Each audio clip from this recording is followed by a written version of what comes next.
Take part in one of the biggest parades in New York's history. As a young boy, to see my father in the parade was one of the greatest things in the world. I would be right there to see him put on his tunic, and I loved to see that sword that he carried. It really made me feel very proud of him. Mills was one of 100,000 black people marching under the red, black, and green flag of the Universal Negro Improvement Association. The world had never seen anything like it. It was all the work of one man, Marcus Garvey. Every window that you looked at, people's heads were out to see the Marcus Garvey parade. Most of them wanted to see Marcus Garvey. And he was very well decorated, his hats and the feathers, but he drove always in his automobile, sitting back. At the age of 34, Garvey claimed millions of followers worldwide. His controversial goal, to create an independent black nation, made him one of the most powerful people in America and one of the most hated. The federal government targeted him as a threat to national security. Rival black leaders denounced him as a lunatic and a traitor to the race. But Garvey may have been his own worst enemy. He wasn't the one to take advice from others kindly. He made his own decisions, and he would rise or fall by the decisions that he made, because he was a supreme egotist. Volatile and secretive, yet charismatic and visionary, Marcus Garvey changed forever the way black Americans looked at themselves and the world. He started something that became bigger than Garvey himself. He, more than any other figure in the 20th century, symbolizes the turning of the perception of black people into something positive.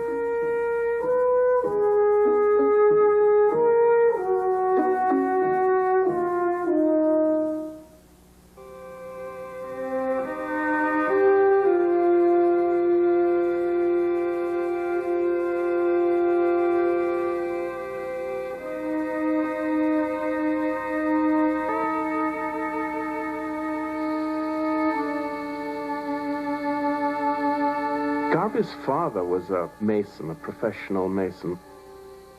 And among the things that he did was to create tombs for people in the St. Anne's Bay graveyard. He took Garvey with him to the graveyard one day, and they were digging this grave, and his father had Garvey go down inside the grave, but then he pulled the ladder up and left the child in the bottom of the grave. Garvey said that he cried out and his father wouldn't let him get back up out of the grave. He wanted to teach him a lesson.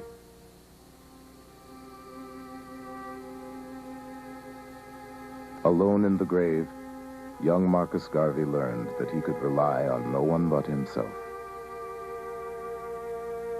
It was a lesson he would carry for the rest of his life.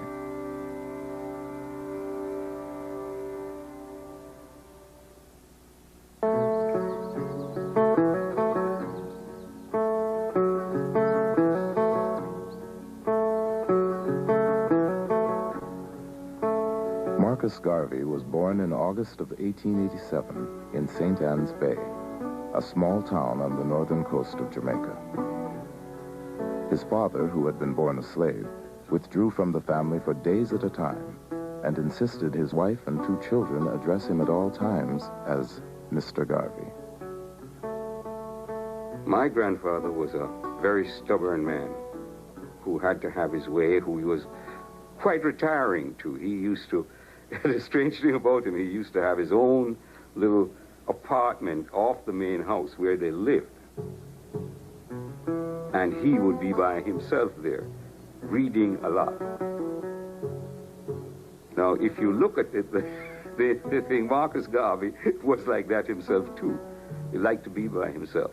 Marcus obviously inherited many of his characteristics. Marcus Garvey's father was repressed in many ways, a frustrated person, a person who could find no way out and seemed to have internalized much of the feeling that the world was against him. Garvey's mother raised crops and, like many women of her time, cooked for a white family to support her own. But Sarah Jane Richards wanted more for her only surviving son than a life of common labor in the banana fields. Garvey's mother had tremendous influence upon him, and she had great hopes for him. She wanted, in fact, to call him Moses, and she thought that he was going to do great things. That source of love, that someone, his mother in particular, loved him, helped to create that extraordinary self-confidence that Garvey had. As a boy, Garvey imagined himself delivering speeches to adoring crowds. He spent hours reading, and even bet his friends they couldn't pick a single word from the dictionary that he didn't know. The young Garvey had ambition. He wanted to get out of St. Anne's Bay. Later he said he dreamt of becoming the first gentleman in the world. And it seemed as if he early on developed this interest in a kind of dramatic, epic story of himself in which he would play a leading part.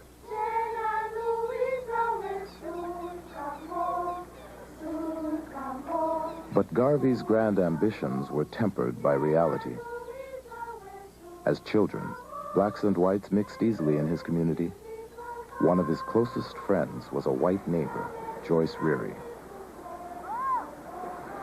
But as they became teenagers, her father put an end to the friendship. At the age of 14, she was sent away to England and told never to speak to him because he was a nigger.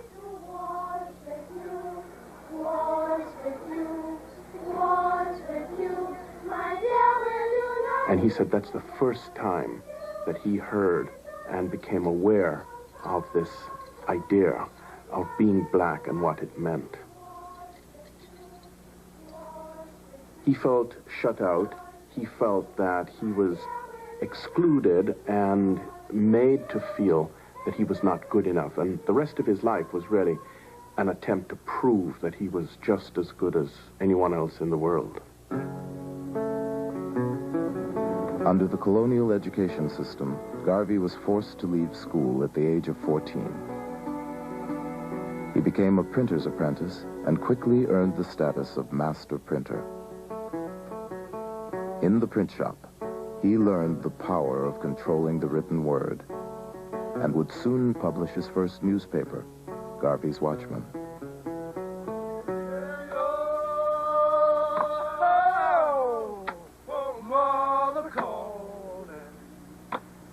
In 1910, 23-year-old Marcus Garvey set out on a journey through Central America. Supporting himself as a journalist and laborer, Garvey saw black workers harvesting plantations, loading ships, and building the Panama Canal. They were the power behind the economy, but in their isolation from each other, black people were powerless.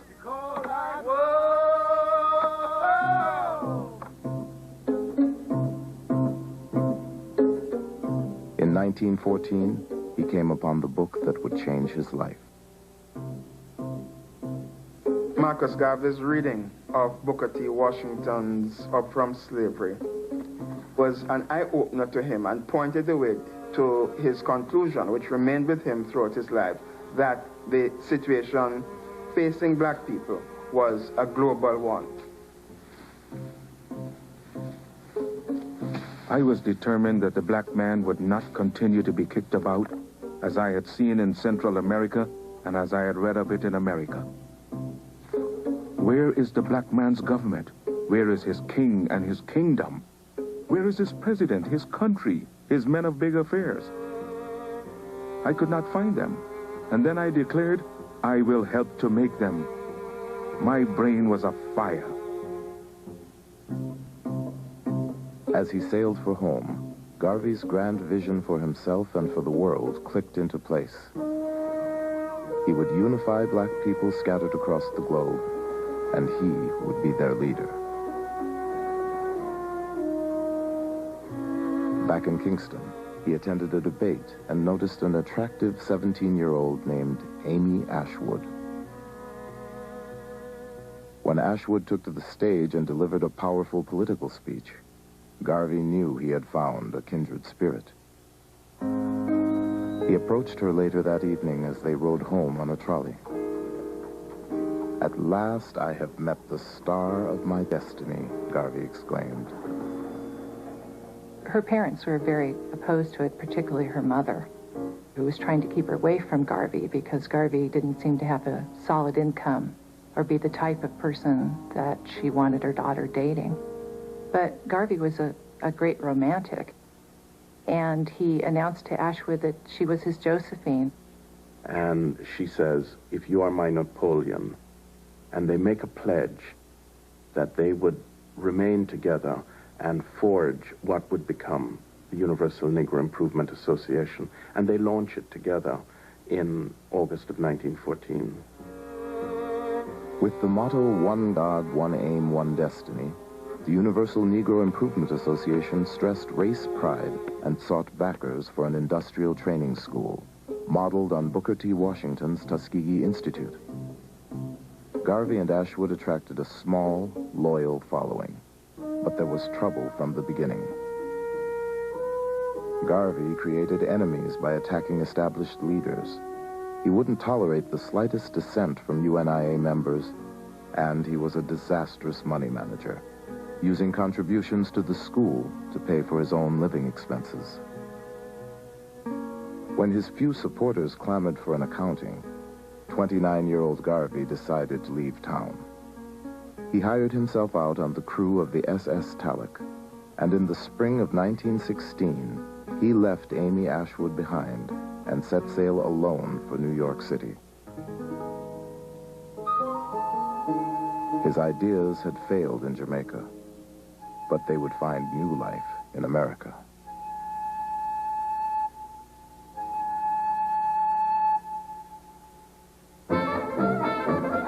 Harlem is a throbbing, bubbling, exciting place. These are fantastic buildings, apartments. The street life is abundant. This is a fast-moving and a very affluent world, and it's a whole new world.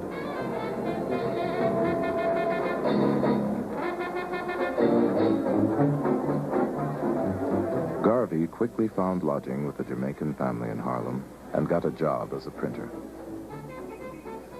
He was not a wealthy person, far from it. Living in a sort of a hall, little hall bedroom, was the kind of bedroom that was very popular in Harlem in those days. So he was in pretty poor financial shape. But the idea that he had, this great desire to build a great movement, sort of sustained him. A. Philip Randolph, editor of the influential Messenger magazine, heard about the young agitator from Jamaica and arranged for Garvey to deliver his first formal lecture in the United States. Garvey printed his own handbills, referring to himself as the Honorable Marcus Garvey. He painstakingly rehearsed his speech, just as he had as a boy. But when Garvey rose to address the audience, his confidence shattered. He spoke with a tremor and shook like a leaf. It seems that Garvey was anxious, he was nervous, he was heckled. He, at one point in his address, lost his balance and fell off the stage, fell into the audience. He literally fell on his face. what he had hoped would be a great sort of coming out turned into this humiliation. Crushed by the failure of his American debut, Garvey wandered into the Tabernacle Church of Reverend Billy Sunday, a white evangelist who attracted massive crowds to revival meetings. Billy Sunday was the granddaddy, the man who really created the 20th century revival figure, revivalist preacher figure in the United States. Garvey quickly takes on Billy Sunday's speaking style. Very athletic, very intense, moving a lot, and Garvey would refashion his oratory in keeping with the model of Billy Sunday.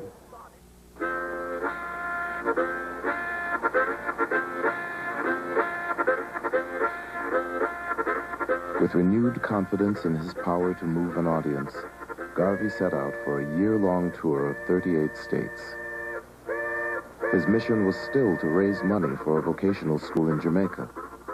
But along the way, Garvey got a first-hand look at the contradiction of race in America, the stunning potential of the most affluent black population in the world, alongside the degradation of Jim Crow and the horrors of lynching.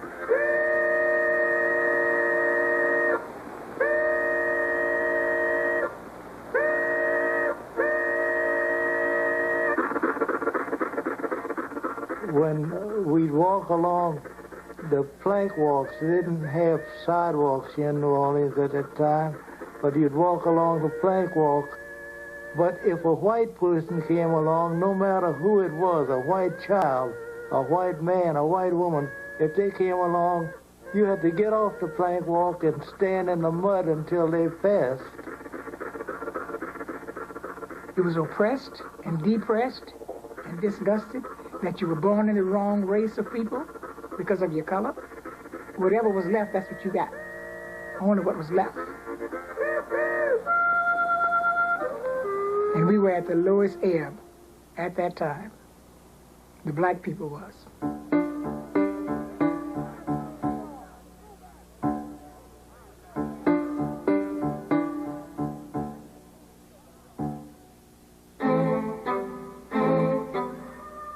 On July 2nd, 1917, just months after America's entry into World War I, the city of East St. Louis exploded in the worst racial rioting the country had ever seen. 39 whites and hundreds of African Americans were killed.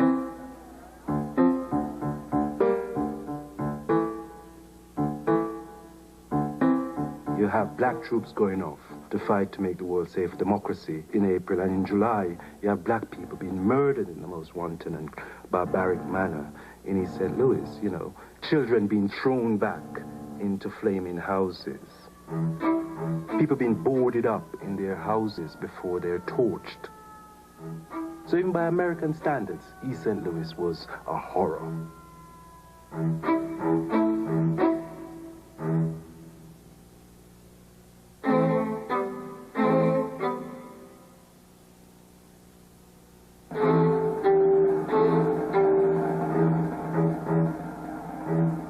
W.E.B. Du Bois, leader of the NAACP and supporter of integration, led a silent march in response to the massacre. But to Garvey, this was no time for silence. It was time for black people to get together and fight back. He spoke out at an emergency meeting in Harlem. The whole thing, my friends, is a bloody farce. That the police and soldiers did nothing to stem the murder thirst of the mob is conclusive proof of conspiracy on the part of the civil authorities to condone the acts of the white mob against Negroes. White people are taking advantage of black men today because black men all over the world are disunited.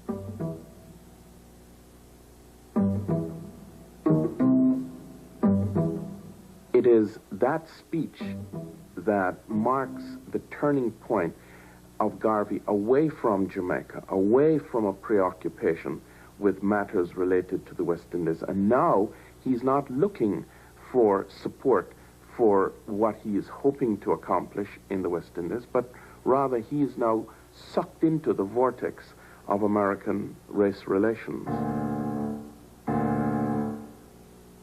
Garvey is deeply suspicious of the efforts of white liberals and of their black peers to bring about the integration of blacks in the United States. He, as a matter of fact, doesn't believe that it's possible.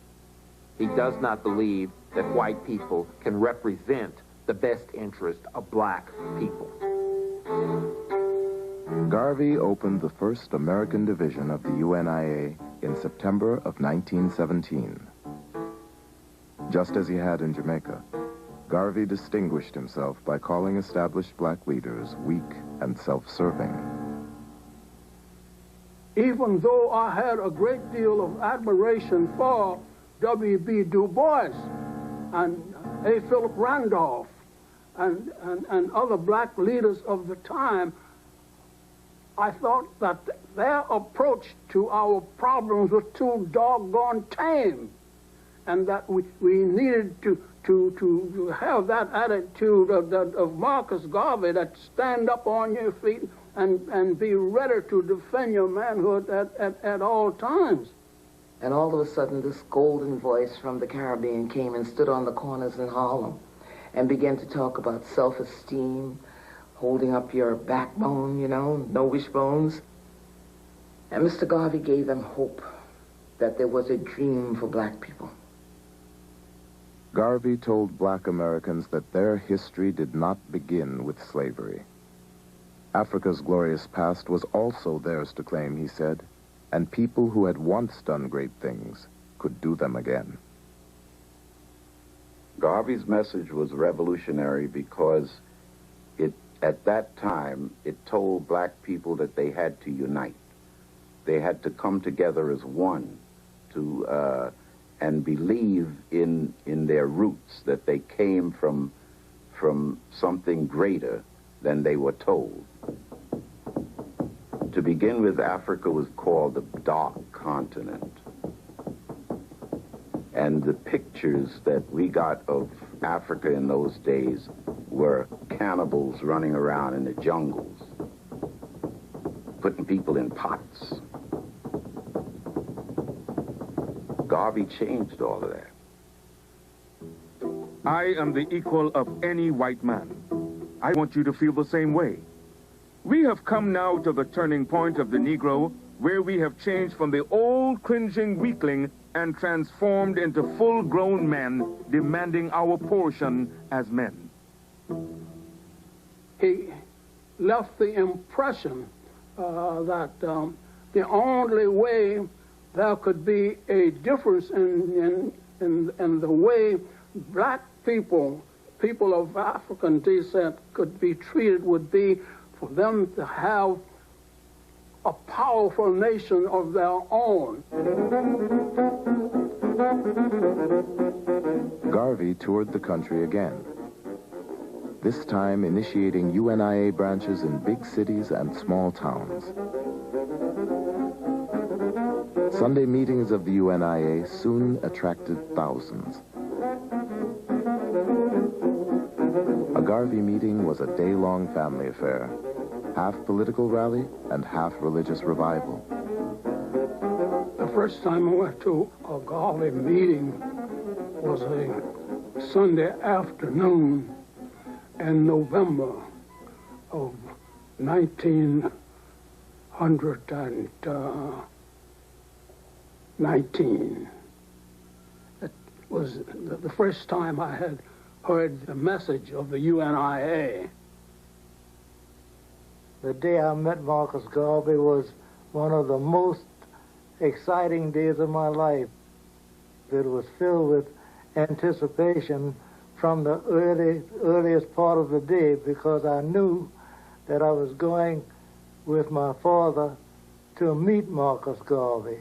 And when Garvey came in the door, everybody stood up in one accord and said, "Speak, Garvey, speak." And it was just like a hush on the room. He said that the pen is mightier than the sword. but the tongue is mightier than them both put together. Before addressing the crowd, Garvey would inhale through a perfumed handkerchief to focus his concentration. The man who once shook like a leaf on stage could now hold an audience spellbound. When he spoke, it was as if you were speaking yourself. It was not like somebody speaking to you, but like he was you, or you was he. And it just was a connecting link, and it was something like fire, like lightning, like something that went through everybody at the same time. Be as proud of your race today as our fathers were in the days of yore. We have a beautiful history, and we shall create another in the future that will astonish the world. I can advise no better step toward racial salvation than organization among us. We have been harassed, trampled upon, and made little of because of our unfortunate condition of disorganization. Our racial program of today is a united, emancipated, and improved people. Garvey took black folk who were assaulted by a variety of very unfortunate and negative images of themselves and made them believe in themselves, made them see physical beauty in themselves, made them see the need to interpret and write their own history. In that sense, Garvey sold the Negro to himself.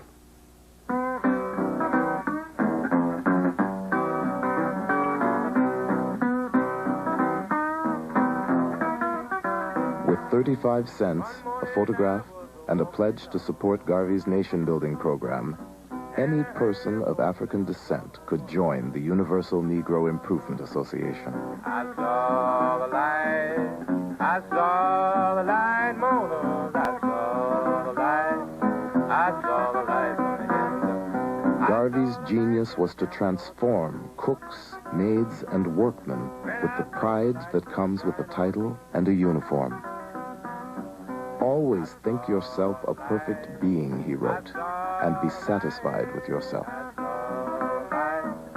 You would almost see them metamorph into something else. You would see it. They'd suddenly get very tall. Because the smallest man in the uniform still looked like a giant. I can tell you that from experience. They were gorgeous. The black men were gorgeous. Jacob Samuel Mills, a master carpenter from St. Kitts, had come to Harlem in 1910. But barred from the All-White Carpenters Union, he could only find work as a janitor. My father joined the Garvey movement because he thought it was something for the advancement of black people. And every Sunday afternoon when he was through with his work, he would put his uniform on. He felt very proud when he wore that uniform. He would wear it on the trolley car and let everybody look at him and talk if they wanted to talk. But that was Captain Mills. The effect of the uniform on everyone who saw it was electrifying, but especially on white people. I heard white women fainted. When we had the big parades going down Fifth Avenue, they would just fall out. The UNIA had something for everyone. For men, there was the African Legion. For young people, the Juvenile Division. And in the Black Cross Nurses and the Universal Motor Corps, the Garvey movement offered black women a place of their own. We wore this uniform everywhere. That was a physical statement that these uniforms and plumage made to the rest of the world, that we are Garveyites and proud of it.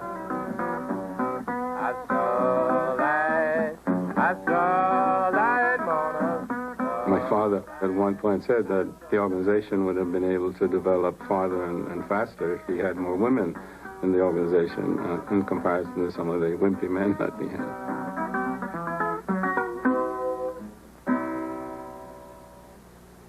With its elaborate rituals and official songs, Garvey's UNIA was a separate world. Members pledged allegiance to the red, black, and green flag, which Garvey himself designed as a symbol of a black nation in the making. Show me the race or the nation without a flag, and I will show you a race of people without any pride. But that was said of us 4 years ago. They can't say it now. Ethiopia, the land of our fathers, thou land where the gods love to be, as storm clouds suddenly gather, all armies come rushing to thee. And then the chorus went something like that. Advance, advance to meet the foe, let Africa be free. That's, women would sing that, and men would reply, advance, women, advance to victory. Men, advance, advance to meet the foe, advance. And everybody, with the might of the red, the black, and the green, advance. With the might of the red, the black, and the green.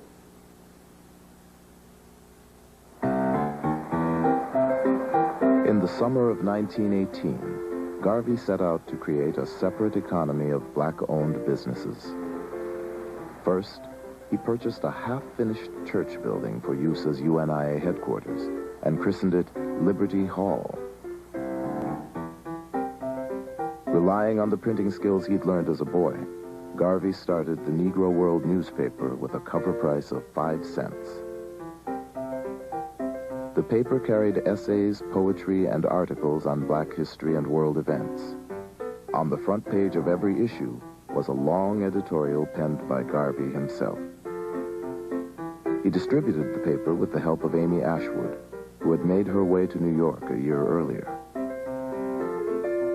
Then, to attract the dollars that flowed through black hands, Garvey created his first of many investment funds. Garvey was aware that blacks had contributed to the war effort by purchasing over $220 million worth of Liberty bonds.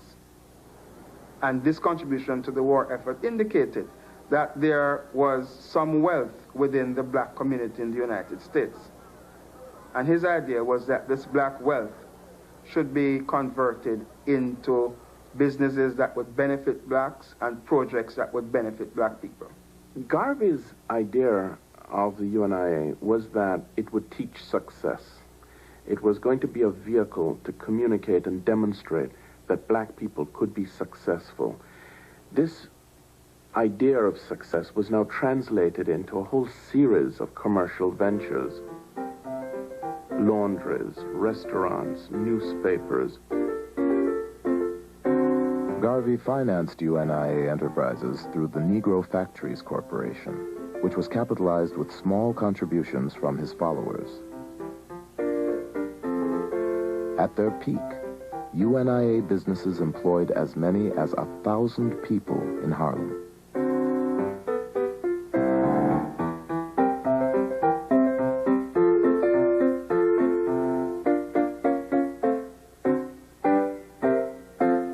UNIA businesses quickly began to flounder. Garvey hired managers with little or no experience. He shifted funds from one company to cover mounting losses in another. And he insisted that his followers play by his rules. When an early member of the Harlem branch challenged his leadership, Garvey physically assaulted him. Garvey was very authoritarian and very anti-democratic in the way he ran his organization. His primary concern was in loyalty, not in competence, because he does not attract around him people who are particularly competent, and they therefore would not tell him or try to stop him from using those monies to finance other endeavors in the UNIA. In October 1919, resentment against Garvey boiled over. A disgruntled investor named George Tyler pushed his way into UNIA headquarters, where Amy Ashwood was now working. Amy Ashwood didn't really want to let him in. He seemed disturbed. Garvey came forward, said, "What do you want?" Whereupon George Tyler pulled out a gun and began shooting. Amy Ashwood threw her body between the shooter and Garvey to protect her lover. George Tyler said, "I don't want to shoot you," trying to aim around her. She tackled Tyler and they tumbled down the stairs to the first floor. As soon as the shots were fired, the people on the first floor had called the police. The police came, they apprehended Tyler and took him to jail in Harlem. And the news reports were that Garvey had been shot in the head, and it made a huge news splash. And that moment becomes the turning point, because Garvey survives 3 shots. The next day he had a big speaking engagement in Philadelphia, and he goes to Philadelphia in spite of the fact that he's been shot. He's bandaged, but he goes and makes his speaking engagement, and he now has this extraordinary sort of quasi-religious significance. He survived. He's invincible. By the end of 1919, Garvey claimed over 750,000 followers, and the Negro World was the most popular black newspaper in the United States. But his rising influence would soon make him a target of the federal government and a growing number of black critics who called the UNIA a house of cards. The war powers descended on Versailles to make peace and redivide colonial territories.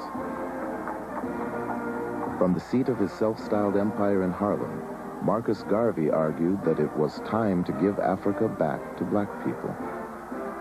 Some said it was a ridiculous fantasy, but Garvey's slogan, "Africa for the Africans," reverberated around the world as his movement spread through the colonies. In Europe, Garvey began to be seen as a threat.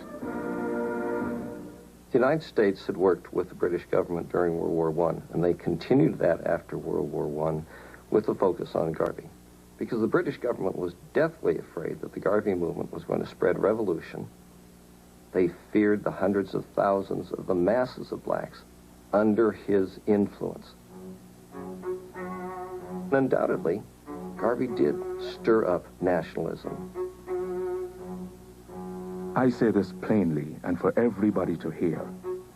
We are organizing to drive every pale face out of Africa.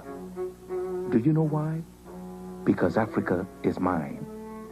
Africa is the land of my fathers. We who make up this organization know no turning back.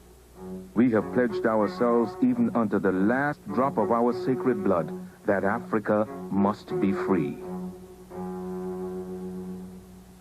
Garvey's Negro World, now published in Spanish, French, and English, carried news of rebellion around the world.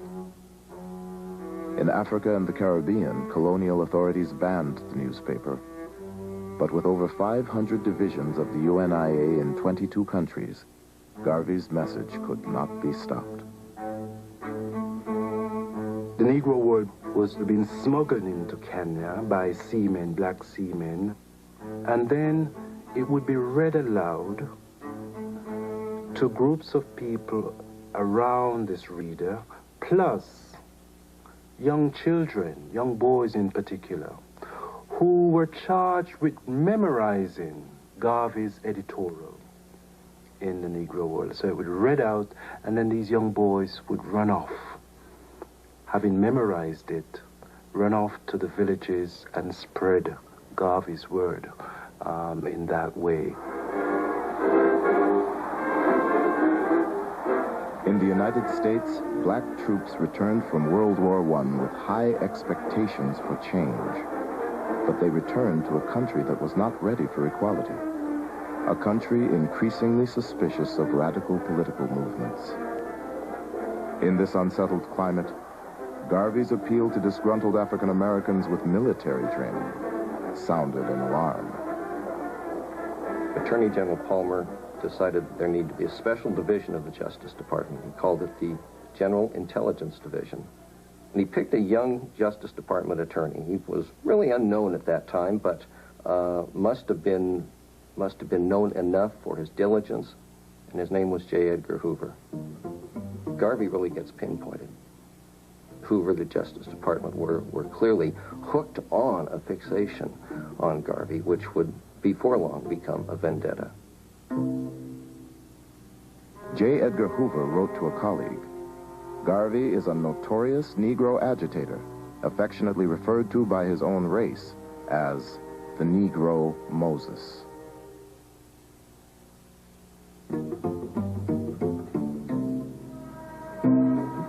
Hoover's agents were in the audience at Carnegie Hall when Garvey bragged that the UNIA would soon be strong enough to exact its own form of justice. When those crackers lynch a Negro below the Mason-Dixon line, since it is not safe to lynch a white man in any part of America, we shall press the button and lynch him in Africa. The agent reported that Garvey's address was met with great applause and much excitement. J. Edgar Hoover had long relied on casual informants, but now, in his determination to go after Garvey, Hoover hired the first full-time black agent in the Bureau's history. He was known by a code number. All his reports were signed 800. That was his code.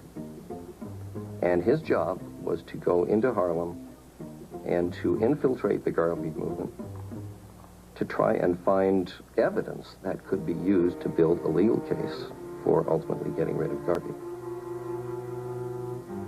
Garvey rejected America. They could no more agree to and accept a militant rejection of America by blacks than they could accept a militant demand for full inclusion by blacks. Just as the government campaign against him escalated, Marcus Garvey unveiled a new business enterprise. It was his most ambitious venture, but would prove to be the most fateful. Get on board, countryman, get on board, lazy land, get on board, countryman, wine home on the Black Star Line, wine home on the Black Star Line. The idea comes to Garvey that black people need a shipping line. And he bases his idea on the fact that the Cunard family has the White Star Line, and the Irish have the Green Star Line. And he says, why shouldn't blacks have the Black Star Line? So it is a vision of grandeur. Black people were routinely Jim Crowed on ocean-going liners. Black folk paying, say, for first-class accommodation often had to travel in third-class accommodation. Black people on ships had to eat after the white people had finished eating. So all of these problems Garvey was trying to address through a shipping corporation. His ships would carry more than passengers. Garvey envisioned commercial trade among black communities around the world, with produce, raw materials, and manufactured goods transported on UNIA vessels. The Black Star Line was in some ways Garvey's Empire State Building. It was this monument to black commerce in the same way that the Empire State Building was this citadel of white capitalism. And it represented the ability of black people to seize the day and to have their own economy.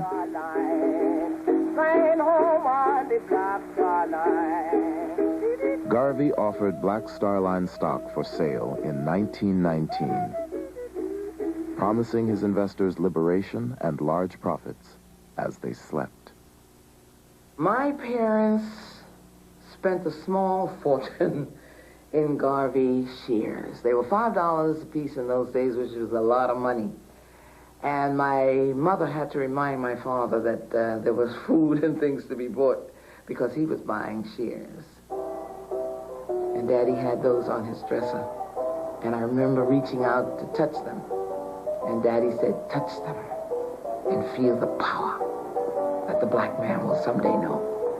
Get on board, countryman, get on board, leave this land, get on Just months after his first stock offering, Garvey stunned the world with the purchase of the Black Star Line's first ship. Let our steamships sail the high seas. Not one, not two, but hundreds of them. The stronger we become upon land and sea, the more will be the respect shown to us, and the greater will be the glory. The SS Yarmouth, a 33-year-old wartime coal boat that Garvey planned to rename the Frederick Douglass, would set sail with an all-black crew under the command of Joshua Coburn, a black captain. One bright November morning in 1919, Garveyites assembled on the pier at 135th Street in Harlem to witness the launching of the Yarmouth. A spectator said, "We watched people jump up and down, throw up their hats and handkerchiefs, and cheer while the Yarmouth backed from the wharf and slowly glided down the North River." The ship appeared to embark on a spectacular ocean voyage, but because Garvey had not finished paying for it, the Yarmouth went only as far as the 23rd Street Pier. But when the Yarmouth finally made its maiden voyage, it was cause for an international celebration. The president of Cuba threw a banquet in honor of the crew, and members of his cabinet purchased shares in the Black Star Line. In Costa Rica, workers descended on the docks to shower the Yarmouth with fruits and flowers. It was announced that one of the ships of the Black Star Line would be coming to Panama and going through the canal. I was a very small boy at the time, and my brother and I were given packed lunches, sandwiches, drinks, and were packed off to a place called Christchurch by the Sea, waiting to see this Garvey ship arrive. We got there at about 9, 10 in the morning. Midday, no ship. 3 o'clock in the afternoon, no ship, but we were still there waiting. 9 o'clock, no ship. At about 9:30, 10, my brother put me on his back and we were on the way home. But the ship never actually came.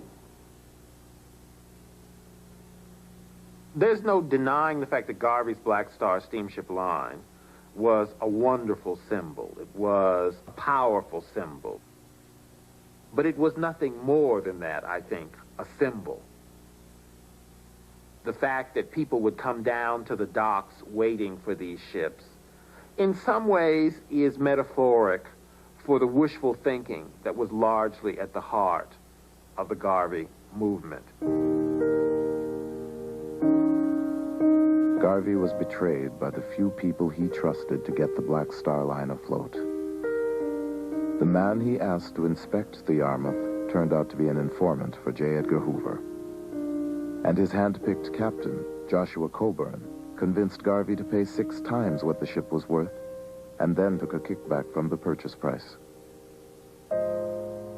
Yet Garvey quickly raised and spent $200,000 on 2 more ships. And making the purchase of those liners without being led by experts, he was deceived about the condition of those ships and overpaid on what their value should have been. It was a disaster for the movement and turned out to be a disaster for Mr. Garvey.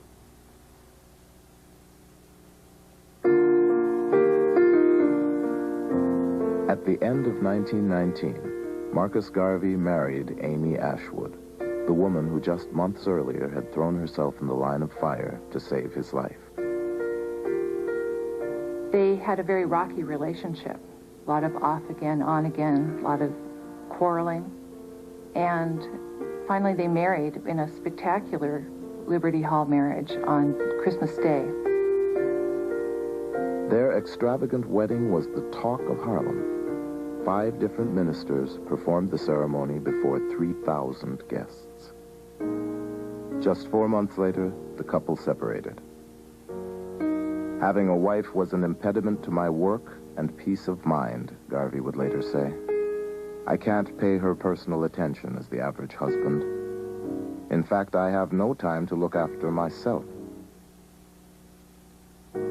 My father was committed totally to the struggle, and that's why he never seemed to relax. He never seemed to take a day off. He was always committed to the struggle. He was always appeared to be dressed, ready to work. And he's working at home. He was working at the office. He kept tremendous hours. So it was a total commitment to the struggle and the cause. The UNIA was taking in thousands of dollars a day, but Garvey lived modestly on the 6th floor of a Harlem apartment building. He didn't drink or smoke, and preferred to eat the same food night after night. Garvey spent his few idle hours arranging and rearranging a collection of Egyptian vases and African ornaments, making his home into an orderly private world. Unless it was about UNIA business, Garvey rarely spoke to even his closest associates. I never saw him laugh. I never saw him laugh. At the office, he was serious when we went to visit him there, and at home, well, he was very kind. He was very kind. He was always bringing things for us, children, but I never saw him. He was always looked serious.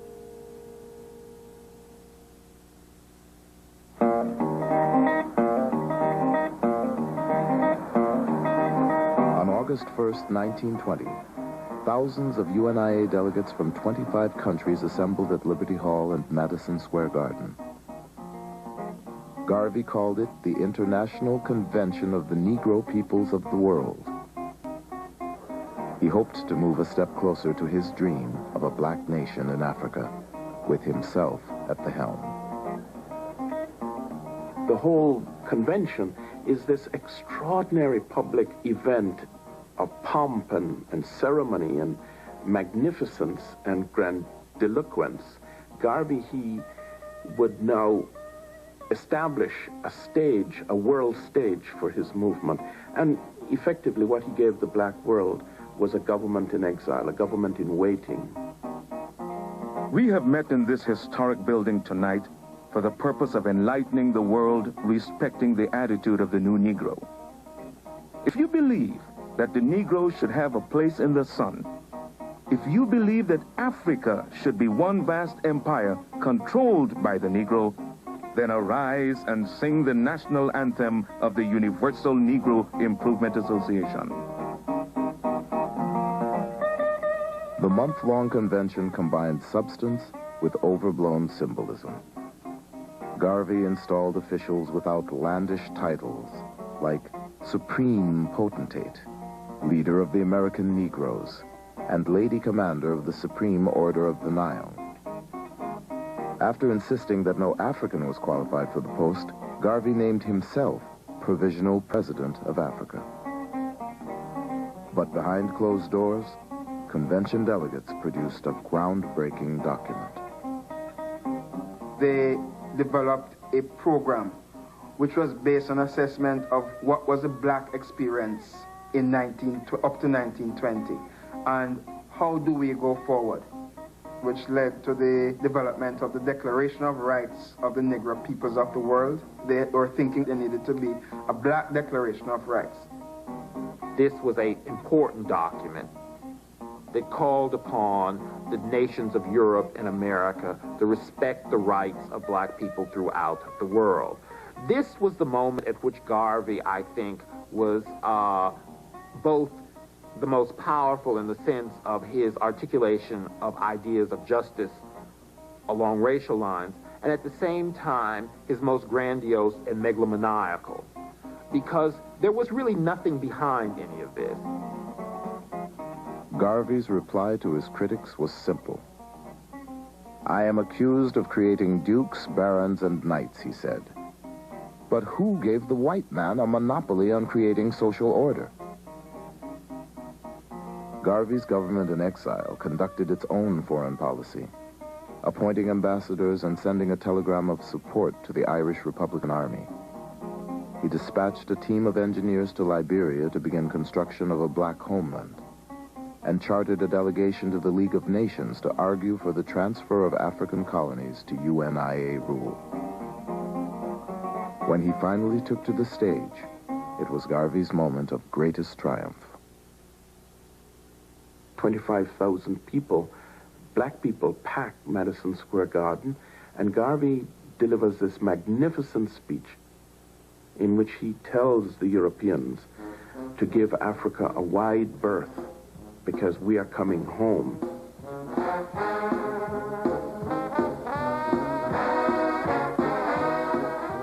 The day after Garvey's speech, a massive UNIA parade stretched through Harlem.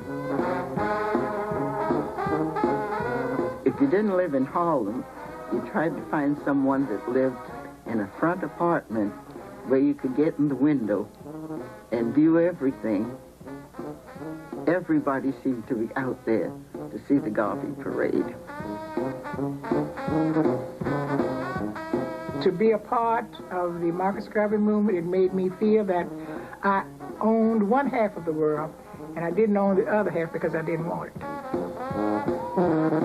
One Irish woman observing the parade remarked, "And to think, the Negro will get his liberty before the Irish."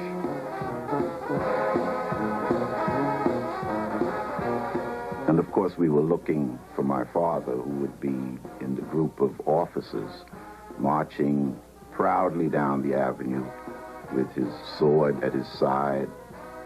It was an exciting thing to see. Marcus Garvey now stood at the head of the largest black movement in history. He claimed millions of followers around the world, but with the Black Star Line hemorrhaging money and his black critics and the U.S. government on the attack, Garvey's fast-rising star would soon begin to fall.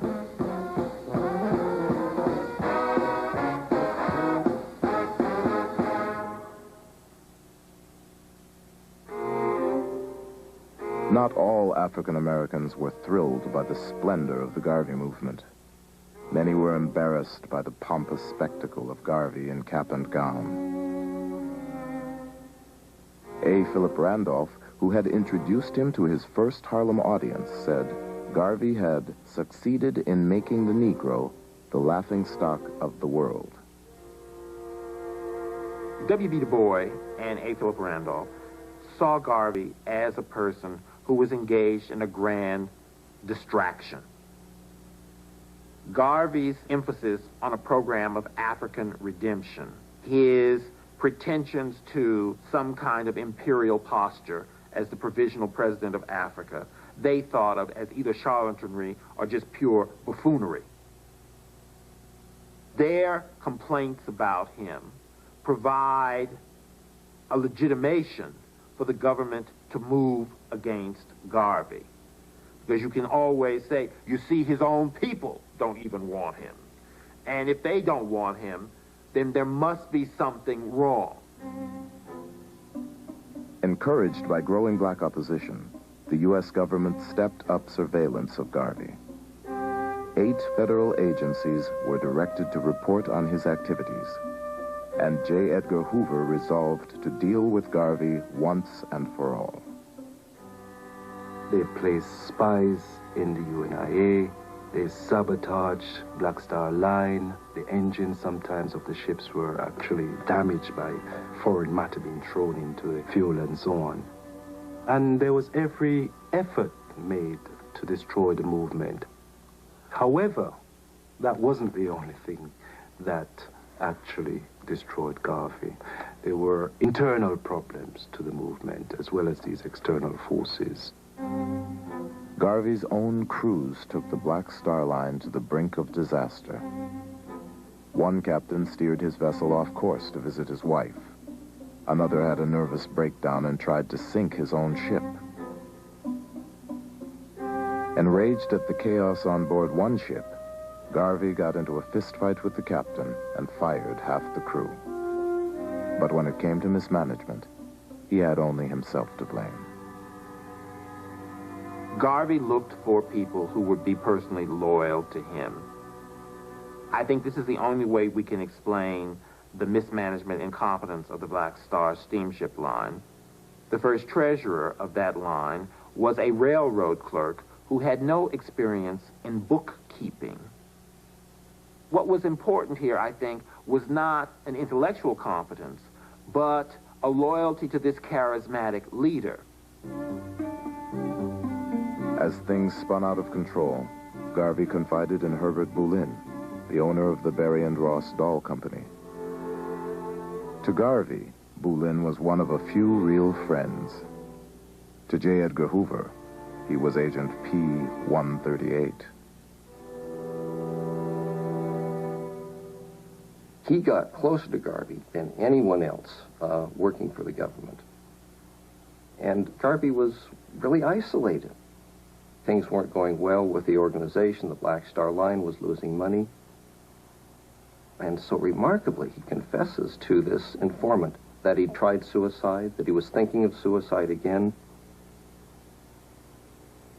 It shows the loneliness Garvey must have had at the top. You know, he couldn't reveal those sorts of things to the key people around him.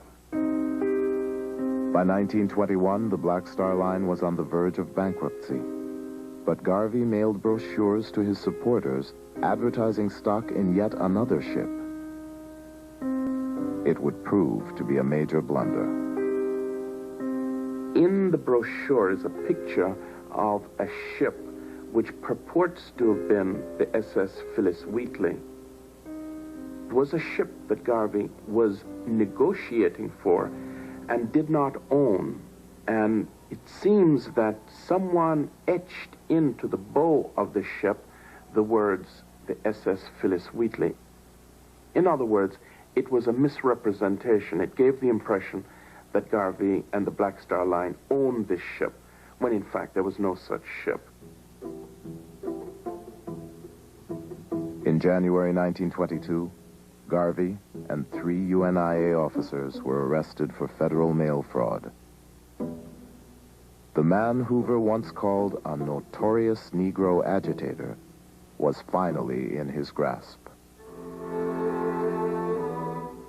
The mail fraud was the most convenient and ultimately the only means that they could find to prosecute him.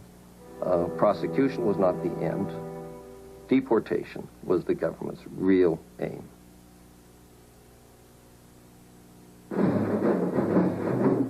In July 1922, while he was out on bail, Garvey made a move that would lead his black critics to question his sanity. He held a meeting with Edward Young Clark, the Grand Wizard of the Ku Klux Klan. Garvey felt that the Ku Klux Klan represented the invisible government of the United States. That's the real source of power in America, Garvey believed. And Garvey felt that as provisional president of Africa, he was entitled to meet with the counterpart of white American power. And so Garvey didn't feel that he had done anything wrong. In fact, Garvey thought that what he had done was a diplomatic stroke of genius. After he met with the Klan leaders and had them speak at his rallies, he was viewed as an enemy of black people. For a so-called responsible black spokesman to be having anything to do with these people was viewed as the complete and utter betrayal. This was too much. In a letter to the Attorney General, 8 prominent black critics said the UNIA was composed of the most primitive and ignorant element, Negro sharks and Negro fanatics. They called for Garvey's deportation, but Garvey fought back. When W.E.B. Du Bois called him the most dangerous enemy of the Negro race, Garvey said Du Bois was a rabid mulatto who needed a horsewhipping. A. Philip Randolph, who had once befriended Garvey, called the UNIA leader a half-wit, low-grade moron. In the midst of that, A. Philip Randolph received a package in the mail, and thinking it was a bomb, he called the police. They opened it up and they found that it was the severed human hand of a white man, signed with a note signed by the KKK. Randolph believed that it was really the Garvey movement that had sent it. Garvey, now frequently accompanied by 8 bodyguards, denied involvement and said he was the target of violence. But then Reverend James Eason, once Garvey's hand-picked second-in-command, and now expected to be a key prosecution witness, was shot and killed. Before he died, Eason identified his assailants as Garveyites.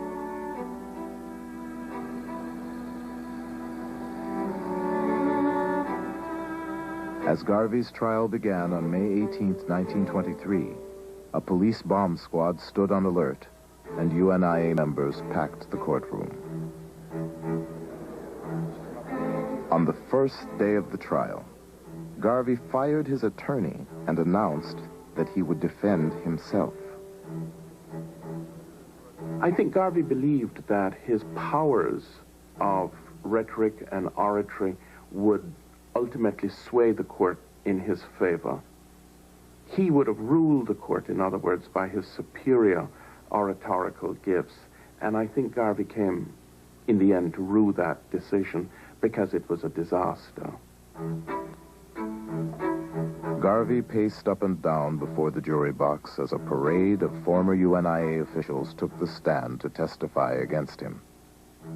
Defiant, Garvey blamed subordinates and evaded responsibility for his errors.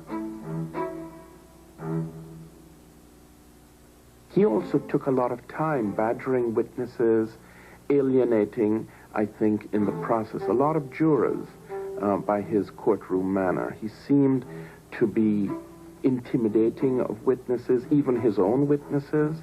It was not a good performance by Garvey. In his closing statement, Garvey's voice carried clear through the corridors and out to the street. I want no mercy, only justice, justice, justice. I would not betray my struggling race. If I did, I should be thrown into the nethermost parts of hell.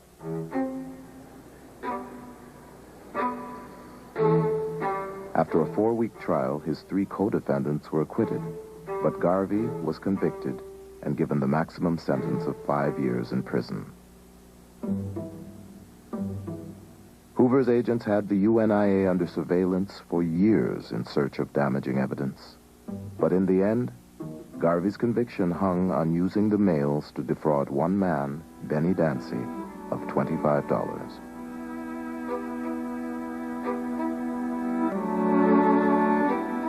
He took no advice. He did not heed advice. He felt that anything contrary to his view of things was an attempt to derail him or to deflect him from his goals. He had just an overweening confidence in his own ability in areas where he had no expertise, such as in the case of ships, in the case of trying a legal case, in his investment priorities. He just would not take advice. In February 1925, after nearly 2 years of appeals, Marcus Garvey was escorted to the Atlanta Federal Penitentiary as prisoner number 19359.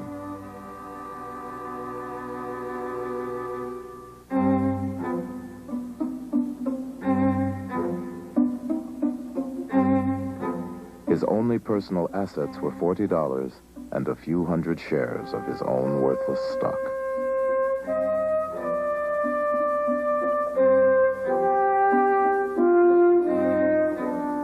UNIA members believed their leader had been railroaded. To dampen their frustration, Garvey wrote a song. Let no trouble worry you. Keep cool, keep cool.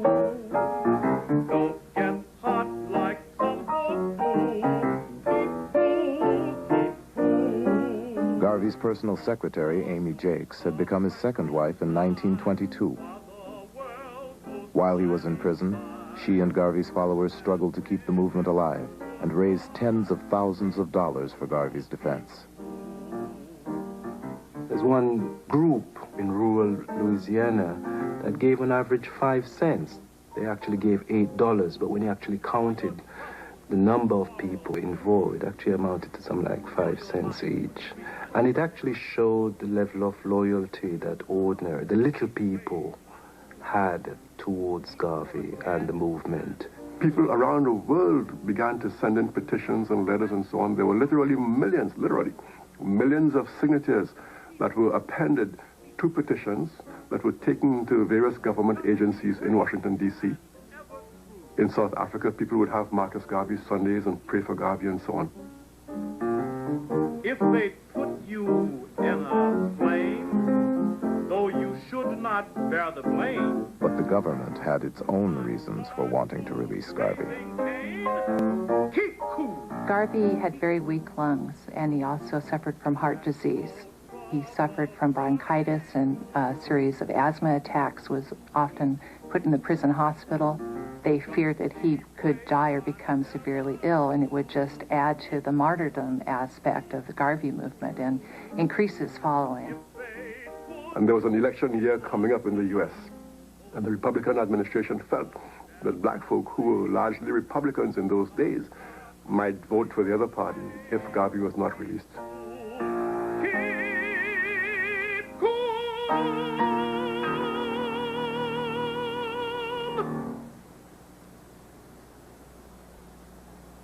On November 18th, 1927, after serving 2 years and 9 months, Garvey was pardoned by President Calvin Coolidge. But he was ordered immediately deported. He was put on board the SS Saramacca, a ship owned by United Fruit, the same company on whose Costa Rican plantation he had worked as a young man. It was announced that Garvey would sail back to Jamaica from the port of New Orleans. It was a Monday morning in November, a cold, drizzly, damp November New Orleans morning. It was more like a Mardi Gras day in New Orleans on that particular day. Going out to see Marcus Garvey on this ship. I imagine the conductors got tired of asking for fares, so some people rode for nothing. And the fare was only 7 cents. And they were just packed on top of each other on the streetcar going out to the riverfront. And everybody went out with their children, everybody just to get that glimpse of him as the ship would leave. And the people could stand on the levee and stand close to the river. And, you know, they were for miles around, for a lot of people. Mr. Garvey was not allowed to land. He had to stay on board ship. He did not put his foot on land. And he spoke to the people, bidding them farewell and wishing them well and asking them to hold on, keep the fort. As the ship was moving out from the docks, the people on shore was singing the President General's hymn. One God, our firm endeavor, one aim most glorious spent, one destiny forever. God bless our president. We saw waving. We saw him do that with a handkerchief or something. But the people in general, they just was waving. Waving, waving, waving, and crying and waving. Crying and waving. And the waves appeared to have been in harmony with the song as the people were singing, and the boat was moving out to sea.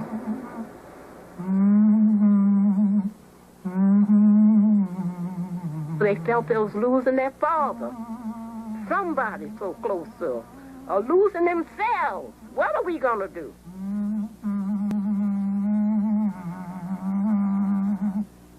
And my mother said until the day she died, she would not forget the sight of Garvey waving that white handkerchief as far as she could see the boat.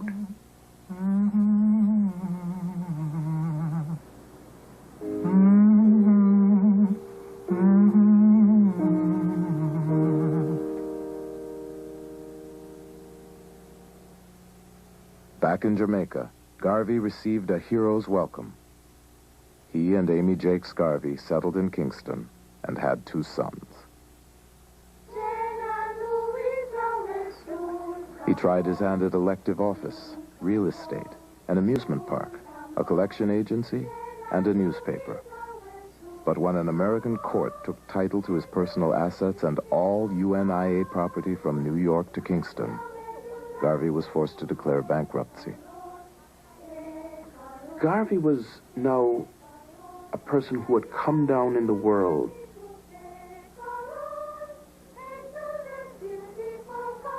And Garvey would be followed by children on the street, and they would heckle him, and Garvey felt very humiliated by this.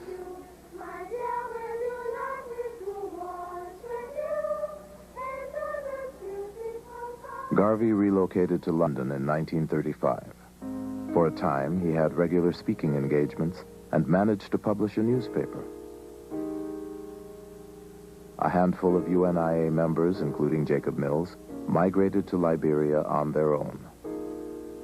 But without Garvey's strong hand, his hundreds of thousands of followers in the United States dwindled to a small band of the faithful.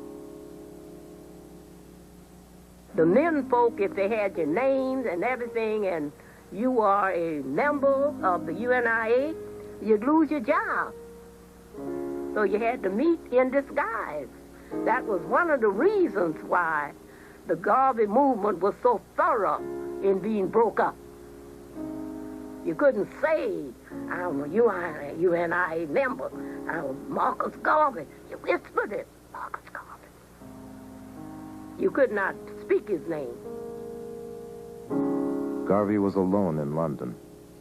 The asthma and heart disease that had plagued him in prison began to worsen. Garvey had a stroke in January of 1940, and he becomes incapacitated. George Padmore, who was a columnist for the Chicago Defender, had heard a rumor that Garvey had died, and instead of confirming this, he published a premature obituary. The obituary described Garvey as a man whose followers had deserted him, a man who died broke, alone, and unpopular. When Garvey reads it, he lets out a loud moan and he collapses. He suffers a second stroke.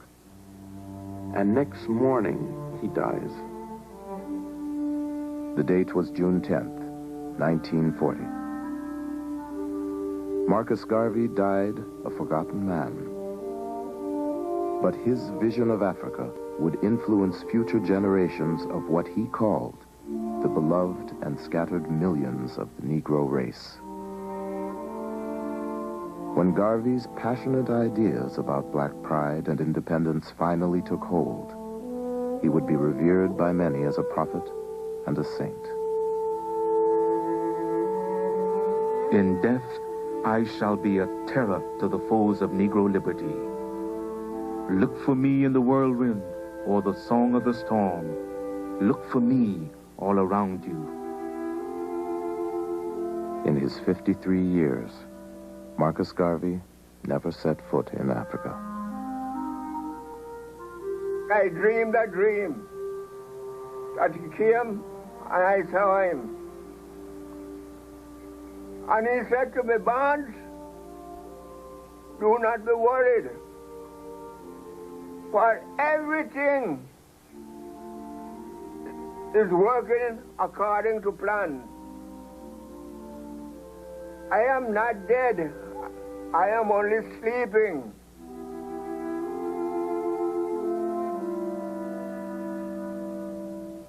The organization left a legacy of I am.